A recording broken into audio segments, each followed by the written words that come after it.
Trae and DeJounte.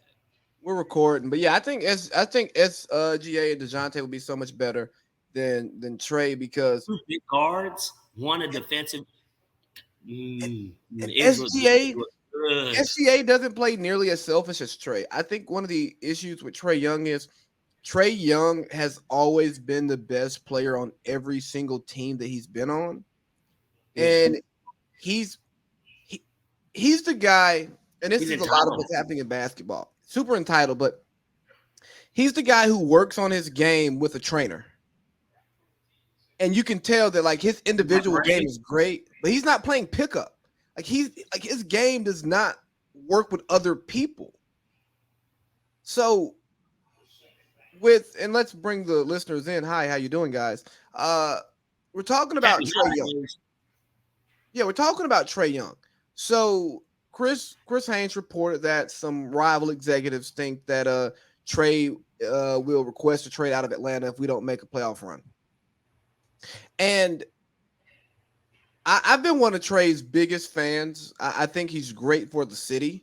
The city rallies behind him. He has a nice Atlanta flair, ice Trae, all of that stuff. But if we're trying to win a championship, Trae Young can't be the centerpiece of our team. The Hawks we're like last in assist. Why? Because the ball doesn't move. Yes, Trae is second in the league in assist, but the ball doesn't move. Like his usage rate is so high. You got Trae, then you got DeJounte, and then everybody else is just watch, wait, maybe I'll catch the ball in the corner with 2 seconds left to fucking shoot. Right. So, do you think the team? Do you think the Hawks should give Trae exactly what he wants? I mean, he's on coach number 2. Travis Slink is now in an advisory role, and Landry Shamet is handling all basketball operations, which tells me Trae's not happy about something with the roster. And I mean, Slink built his roster. DeJounte, I think he was happy about that. I think that he was happy about it.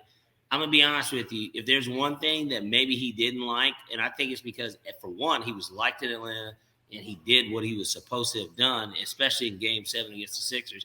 I don't know why they traded Kevin Herter. And he's been great in Sacramento. Like, he's been really good over there. I didn't understand why he was the piece they had to get rid of. I think that him and John Collins don't get along. I think that that's like been a theme like for a minute. And the thing is that John was in a weird way, I don't want to compare it to the Cavs, but John was picked. What an idiot. Zach Wilson sucks. Uh-oh. They're doing all this flipping. Nah, just go down, brother. Well, we know. I'm just saying we know. Which I guess we'll get to when we do our NFL recap. But I think that John is ultimately he was similar to kind of like how Colin was in Cleveland. He was the initial building piece for the Hawks. Now they got him after a successful season, but we tore everything down. We went to the playoffs and then they just like broke the shit up. Like completely, they kind of were like, it's time to rebuild. And then Bud coached 1 year, and then he like resigned, and then of course got the Bucks job where he got his title. And I think that that's kind of it. John was the guy here to a degree because John did average like 20 and 10, underrated. It's saying like year or two, very good pick for somebody that you got like 18th or 19th in the draft. And John knew it wasn't his team no more when they drafted Trae. And Trae's like, yeah, no, bro, this is my team. And I'm the one that at the end of the day kind of feeds you. Like the offense doesn't run through you. Like I facilitate for you to even do as well as you can do while I'm here. And then they had success. Lloyd Pierce, what was supposed to have been a defensive mind coach, they get Nate McMillan, somebody with plenty of experience who got a second lease of life, and they got hot. They got hot at the right time. They got to face a weak Knicks team. That Knicks team was fucking weak. And the momentum carried over against a fluky Philadelphia team that somewhat had to reshuffle their deck as well and still has to figure it out in this Eastern Conference. They get past them. And then they make it against the eventual champion Bucks Injuries kind of play a part, but we were competitive. So then there's this hope. Now the expectation that the bar is raised so high, they're not meeting the standard because this is the reality of the team. The team actually really isn't good enough to get it done. Trae isn't as good as – he's not on the level of a Giannis in terms of superstardom. He's not a guy that can kick. He needs a – and the thing is, I know I like the DeJounte move too. But the reality is in terms of a co-star for Trae, we needed a 3-and-D like small forward type of player to play with him as opposed to a running mate guard in order for this to work. If you did have a running mate guard, it needed to be like Bradley Beal. It needed to be somebody that can shoot the ball. Like it needed to be somebody like that as opposed to, well, he's a defensive player, but they do the same thing. They both can facilitate. He can rebound or whatever. Like he's long. Like. And he comes from an underrated area, like and shit, like playing with the Spurs. Like he's an underrated player. Made his first All-Star last year. Here's the thing, though. Here's what I thought was going to happen and why I was like, okay, this DeJounte move is a good move, and then it's going to set up the next move for a free agent or a trade with Collins, Capella, and some stuff like that, right? I thought that Trae was going to play off the ball more and let DeJounte facilitate the offense, and he play off ball and do some more catch and shoot. And Trae was like, yeah, usage rate up. And yeah, I just think Trae hasn't been humbled, and he's been empowered by making that playoff run. But we're back to the Joe Johnson, Al Horford Hawks. That's what we're back to. Like, yeah, we'll make the playoff. We should make the playoffs every year, but there's no hope for a championship. Not as currently constructed. Even when they got DeJounte, I think we all were like entertaining possible league pass type team, playoff team for sure because we've been a playoff team. So like they're a playoff team, but like you said, it's back to the Joe Johnson, Al Horford, Josh Smith era playoff team that at best makes it to the second round, and then in that second round it doesn't even go 7. They like lose 4-1 or get swept. You know what I mean? Like that's what type of team this is. Even with DeJounte. Yeah, no, like I thought DeJounte was the hockey assist, right? It's the move before the next move. But who would have thought that possibly, even though I know you're calling bullshit on the report, but who would have thought that potentially the real next move, I think Nate's not going to survive the season for one. I'll start there by saying that. I think that Nate will not be here. But they're going to have to – but then this is a lost season if you fire Nate. Like, it's a lost season. So, because if Nick Van Exel becomes a coach, because I know he's an assistant, let's say Nick becomes a coach, you're probably not. Very rarely do you see a Ty Lue take over for a David Blatt, and then you win the NBA Finals the same year. That doesn't really happen. The Phillies almost did it this year. They fired a championship coach in Joe Girardi, and then they went to the World Series. Very rarely does stuff like that happen. But then again, it happened with Nate McMillan. They fired Lloyd Pierce. They were like 500 when they fired him. They're like, this team could be doing more. Nate comes in, more experience, gets you to the East Coast Finals, gets him an extension. Obviously, he becomes a full-time coach, whatever. That stuff doesn't happen very often. And so I just think that the biggest move that they can make, if Trae's unhappy here, and if Trae is kind of a lot of the friction that happens, I trade Trae. I don't trade him to make it a rebuild fully, but I definitely make a trade, which I suggested in the group, the perfect trade for him, because he's not going to the Lakers to play with LeBron. We're not taking Russell Westbrook's contract and then they mortgage every pick that they possibly can. Like, that's not going to be a trade. Yeah, we don't want Russell Westbrook. Like, you trade him to Oklahoma City. He's from Oklahoma. He went to Oklahoma. They are a team that is overachieving right now. They don't have Chet. Who's to say that they still don't lose out, maybe get that number 1 pick? They get Victor. And then you add Victor with Chet and Giddey with Trae, the hometown kid. And he's a hometown kid. So it makes it – the fan base can get behind it. Shea comes to Atlanta, bigger guard. Seems like more of a team player, even though he gets his numbers too. Hasn't done a lot of winning, but like he got mentored by Chris Paul for a year. I think he plays winning basketball, though.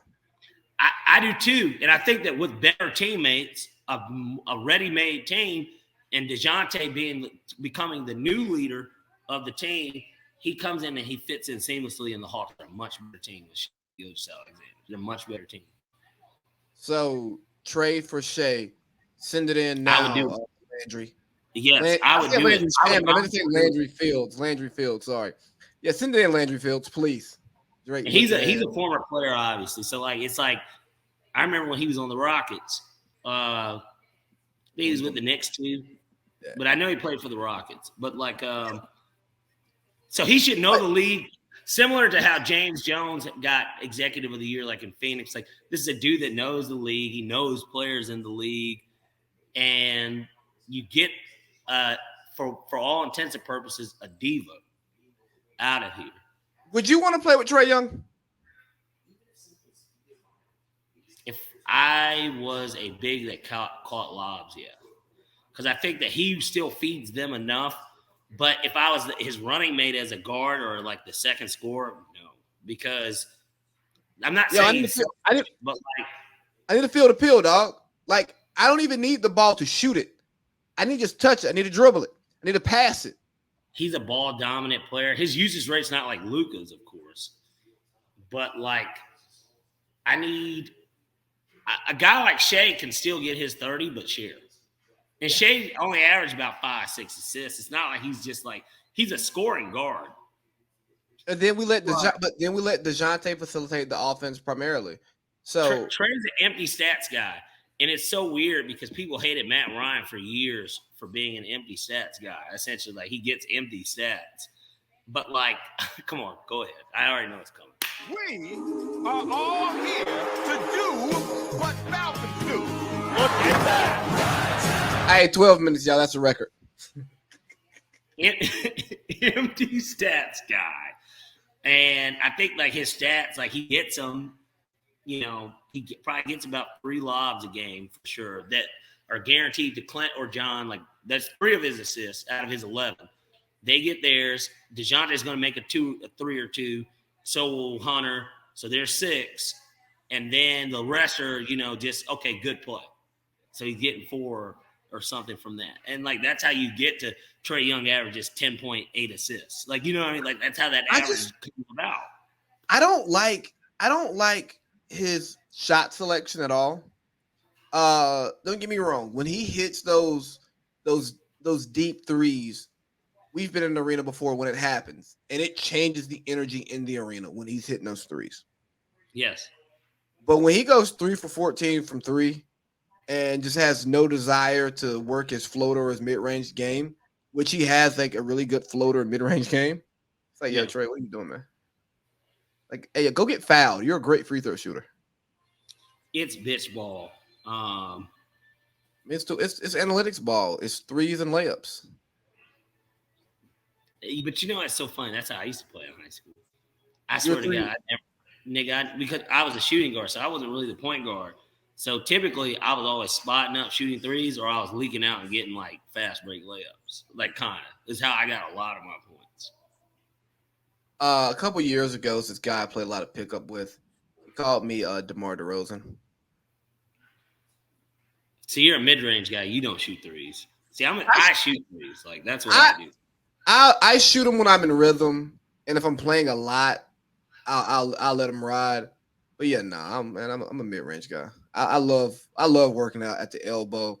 Get a little guy, get somebody, and post them up, play a little bully ball. But enough about that. So we both agree that, hey man, Trae, thanks for what you've done for the city. But if you don't want to be here, hey bro, you can go.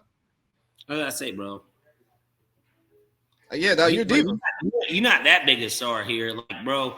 Like you haven't done in terms of at least in sports and what I've seen done here. You're not Michael Vick.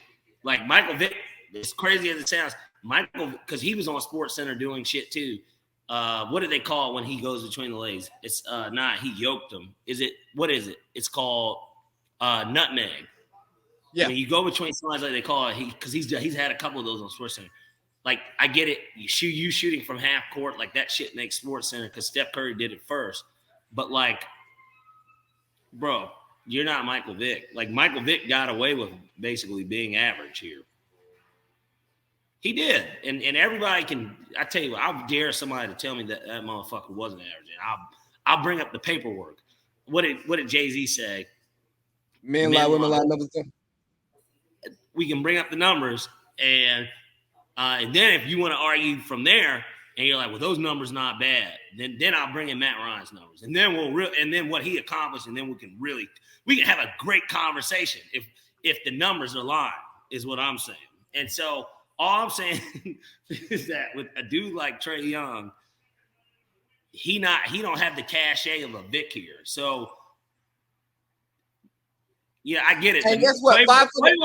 Quavo fucks with you, which I guess T.I. and then we're fucking with Vic, Ludacris, everybody fucked with Vic, but you not Vic is what I'm saying. You didn't turn the Hawks around, brother. There's not a Trae Young experience, dog. Yes, like bro, you not Vic here.